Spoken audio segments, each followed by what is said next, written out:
ফাইনালের আগে মেসির ইঙ্গিতপূর্ণ বার্তা, ম্যাচে ছন্নছাড়া টিম পারফরম্যান্স।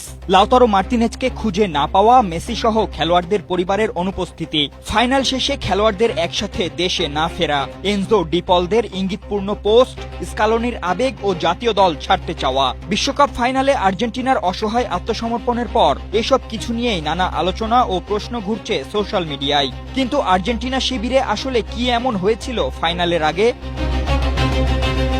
বিশ্বকাপ ফাইনাল, অথচ আর্জেন্টিনার প্লেয়ারদের মুখটা এদিন ম্যাচের শুরু থেকেই ছিল বেজার। এমনকি জাতীয় সঙ্গীতের সময়েও কাউকে প্রফুল্ল দেখায়নি। ম্যাচের আগে মেসির সেই বার্তায় সবাইকে আগের সব ভুলে মাথা ঠান্ডা রেখে খেলার বার্তাও দিচ্ছে ভিন্ন ইঙ্গিত। শুধুই কি তাই, পুরো আসর জুড়ে অন্যান্য ম্যাচে মেসি সহ একাধিক প্লেয়ারদের স্ত্রী ও পরিবারের বিভিন্ন সদস্যদের গ্যালারিতে দেখা গেলেও এদিন এত বড় একটা ম্যাচে তাদের কাউকেই মাঠে দেখা যায়নি। কিন্তু এর কারণ কি?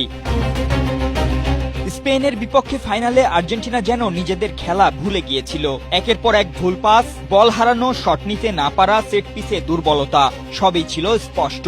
এমনকি প্রশ্ন উঠেছে লিওনেল স্কালোনির ট্যাকটিক্স ও বদলি নিয়েও। পারফর্ম করা মন্টিয়েল, লিসান্দ্রো রোমেরোকে তুলে নেওয়া, শেষ মুহূর্তে ফরওয়ার্ড না নামিয়ে ডিফেন্ডার সেনেসিকে নামানো ইত্যাদি সবকিছু নিয়েই চলছে জল্পনা। তবে কি উপরমহলের কোনো চাপ, নাকি কোনো অন্তর্দ্বন্দ্বের কারণেই এমন পতন আলবিসেলেস্তেদের? সামাজিক যোগাযোগ মাধ্যমে কারো কারো দাবি, ইংল্যান্ড ম্যাচ শেষে ফকল্যান্ড ইস্যুতে আর্জেন্টিনার সেই ব্যানার নিয়ে উদযাপনকে কেন্দ্র করে কিছু একটা ঘটেছে। আবার কেউ কেউ 1990 বিশ্বকাপ শেষে ম্যারাডোনার বলা ফিফা ও রেফারি মিলে তাদের ট্রফি চুরি করেছে সেই বক্তব্যকে সামনে আনছেন।